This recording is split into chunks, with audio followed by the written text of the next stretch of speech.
po mga idol, magandang umaga. Ito yung panibagong rescue na naman, pangatlo to.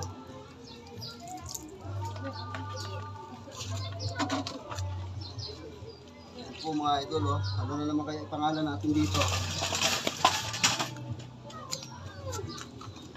Si Sandy. Si Sandy in the morning.